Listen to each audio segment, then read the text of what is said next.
Hola a todos. Hoy quiero hablaros de una profesión que la mayoría de la gente conoce solo por las películas y las novelas negras, la profesión de investigador privado. Y quiero hacerlo con sinceridad, sin maquillaje cinematográfico, tal como es de verdad. En España también existe una imagen muy cinematográfica del detective, el tipo con gabardina, apoyado en una farola, fumando un cigarro mientras observa en silencio. O, al otro extremo, un agente moderno con tecnología futurista, coches trucados y escenas de acción cada 5 minutos. Pero la realidad es muchísimo más tranquila, más lenta, más paciente.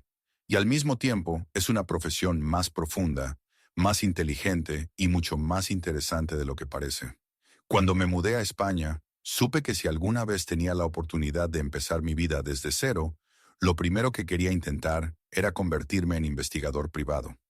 No era un sueño infantil dramático, pero sí una curiosidad constante. Siempre me atrajeron los enigmas, la observación, entender cómo piensa la gente, descifrar comportamientos. En mi país de origen, trabajar como detective privado era casi un club cerrado. La mayoría de las ofertas pedían años de experiencia en cuerpos de seguridad, formación jurídica, permisos especiales, un sinfín de requisitos. Si no venías del entorno policial, prácticamente no tenías ninguna opción. Pero al llegar a España descubrí que aquí la profesión está muy regulada y perfectamente abierta al ciudadano, siempre que cumplas los requisitos oficiales. Existen centros de formación acreditados, exámenes y una licencia profesional que te permite ejercer legalmente como detective privado. Y eso cambió completamente mi perspectiva. La formación teórica es enorme. Leyes españolas sobre privacidad y protección de datos, procedimientos civiles y penales, limitaciones legales de la profesión, cómo elaborar informes judiciales, psicología del comportamiento, técnicas de vigilancia y seguimiento, ética profesional, interacción con clientes y abogados. Y después llega la parte práctica, el verdadero corazón de la profesión. La habilidad número uno en este trabajo no es disparar, ni luchar, ni hackear nada. La habilidad número uno es la vigilancia discreta. Observar sin ser observado. Ser visible sin llamar la atención. Fundirte con el entorno hasta que nadie recuerde tu cara. Te enseñan a aparcar el coche sin destacar, a elegir la ropa más neutra del mundo, a caminar como si no estuvieras haciendo absolutamente nada. En esta profesión debes pasar totalmente desapercibido. Nada de colores llamativos, nada de detalles que se recuerden. Una regla que me sorprendió al principio fue esta. Si haces contacto visual directo con la persona que vigilas, quedas fuera del caso durante al menos 2 semanas. ¿Por qué? Porque se considera que un rostro recién visto puede quedar grabado en la memoria durante ese tiempo. Y aquí, ser recordado es un fallo enorme. Hablemos del equipo. Y aquí es donde Hollywood miente más. Los detectives en España no llevan armas, salvo casos muy, muy excepcionales. No hay coches llenos de gadgets secretos. No hay pistolas escondidas en las mangas, ni relojes que lanzan rayos láser. El equipo real de un detective suele ser simple. Cámaras pequeñas y discretas, grabadoras diminutas, un buen móvil. A veces una cámara con zoom largo para fotografía legal en la vía pública. Y ya está. La tecnología moderna es impresionante. He visto cámaras escondidas en vasos de café para llevar, en botellas de agua, en llaveros, en cargadores de móvil, e incluso en un botón de la camisa. Mi primera misión encubierta usó exactamente eso. Un Apolo con una microcámara en uno de los botones. Nadie lo nota. Las grabadoras modernas pueden grabar sonido durante una semana entera sin parar. Y hay ropa reversible que te permite cambiar de personaje en cuestión de segundos. Te metes en un portal o en un baño, le das la vuelta a la chaqueta y pareces otra persona. Pero más allá del equipo, la mayoría de las investigaciones empiezan de la misma forma, en Internet. OSINT, investigación en fuentes abiertas. Y es increíble cuánto se puede averiguar legalmente. Datos públicos, actividad en redes sociales, propiedad de inmuebles, información mercantil, pequeñas pistas digitales. Cuando entendí cuántos rastros dejamos sin darnos cuenta, Empecé a usar mis redes sociales con muchísima más precaución. La gente pregunta mucho, ¿puedes hackear una webcam? ¿Podéis pinchar teléfonos? ¿Poner micrófonos ocultos? La respuesta es sencilla. Técnicamente, casi todo es posible. Legalmente, nada de eso está permitido. Esas prácticas son terreno exclusivo de fuerzas y cuerpos de seguridad del Estado. Un detective privado en España trabaja estrictamente dentro de la ley. Un error y pierdes la licencia. Y además te arriesgas a una multa enorme o incluso a un proceso penal. La vigilancia real tampoco es como en las películas. A veces la herramienta más eficaz es simplemente hablar con la gente. ¿Quieres confirmar el domicilio de alguien? A veces basta con llamar a un vecino y decir, perdone, tengo un paquete para José García. ¿Sabe si vive aquí? Y la mayoría responde sin pensarlo. Hablemos de amenazas. Sí, existen. Recuerdo una vez, en una entrevista, el hombre sabía que yo era investigador, sabía a lo que venía. Todo parecía normal. De pronto se fue a la cocina, volvió con un cuchillo en la mano y empezó a gritar. Vas a escribir exactamente lo que yo te diga. Me pasó al principio de mi carrera. El corazón se te dispara. Pero mantener la calma, hablar despacio, no entrar en pánico. Eso es lo que resolvió la situación. El mayor mito del cine es la acción constante. Persecuciones, peleas, explosiones.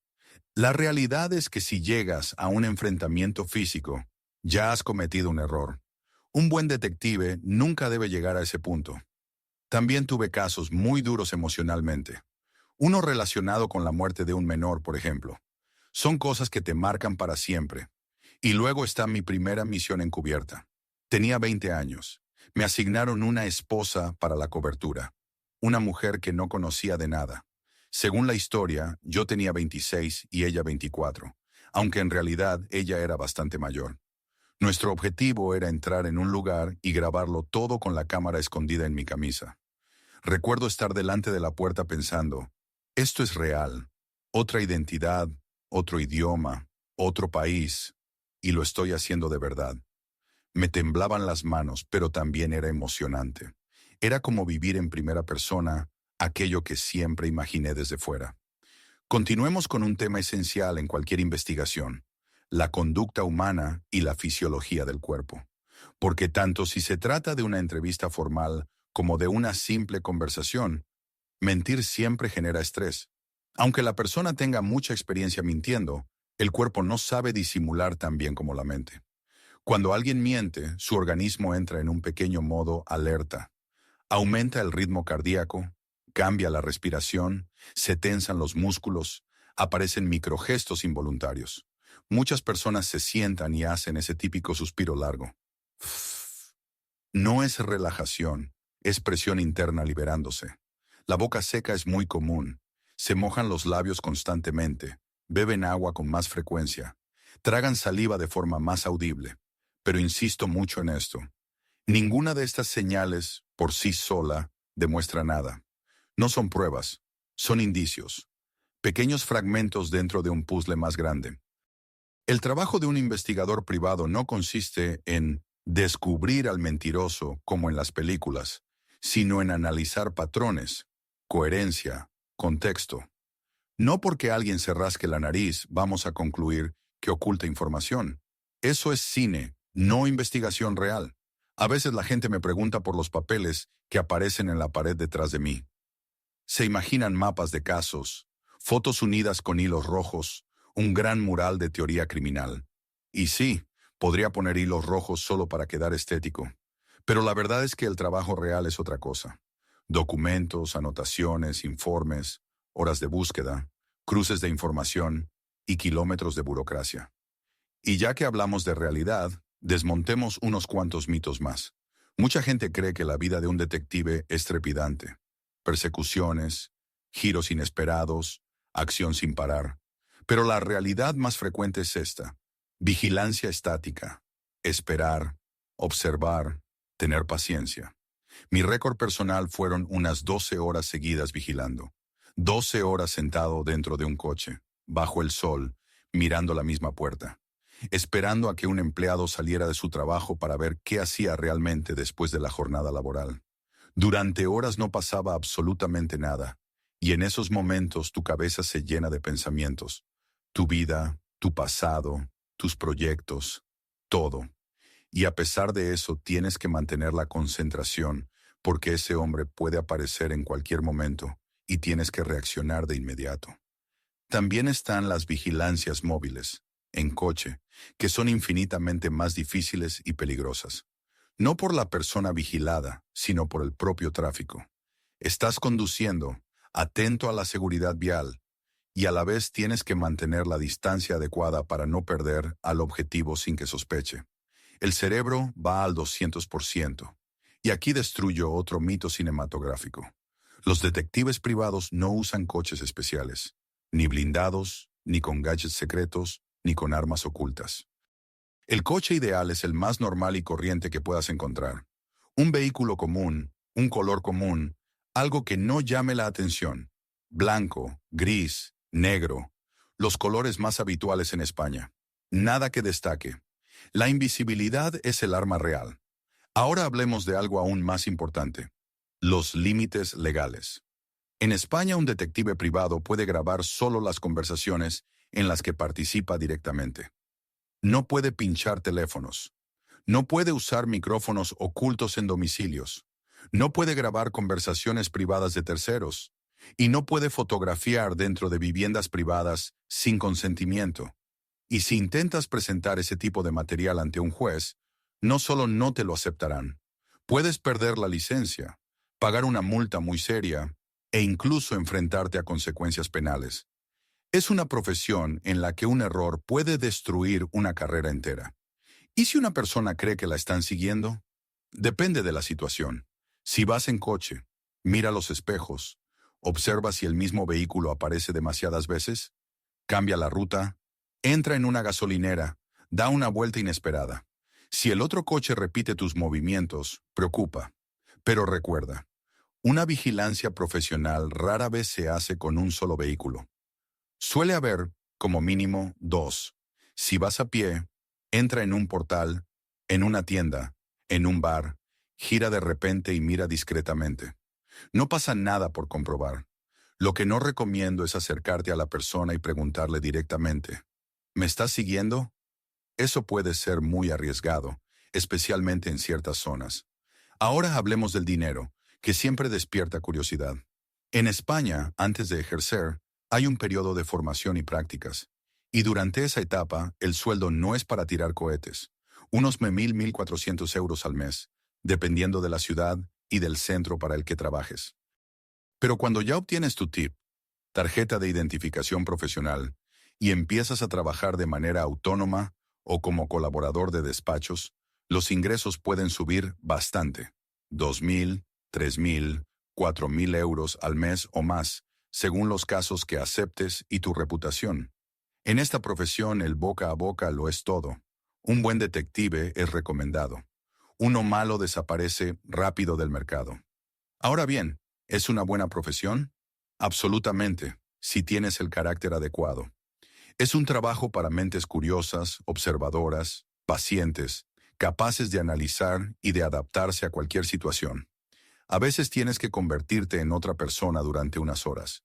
Por ejemplo, una vez tuve que hacerme pasar por guía turístico que traía un grupo extranjero. Era la única forma de entrar en un establecimiento sin levantar sospechas. Tuve que aprender un itinerario, un par de datos históricos, incluso frases típicas en otros idiomas. Es una mezcla de interpretación, estrategia y conocimiento legal. Pero también hay mucha rutina. Horas y horas ante el ordenador, mirando bases de datos, desplazamientos para comprobar direcciones, entrevistas, llamadas, informes que hay que redactar con precisión, casi quirúrgica. Esto en las películas no aparece, porque es aburrido, pero es el 70% del trabajo real. ¿Y por qué llevo máscara? Por privacidad.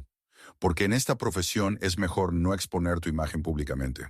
Porque hay casos, clientes, situaciones donde mostrar la cara puede complicarlo todo. Y porque, sinceramente, es más seguro permanecer en segundo plano.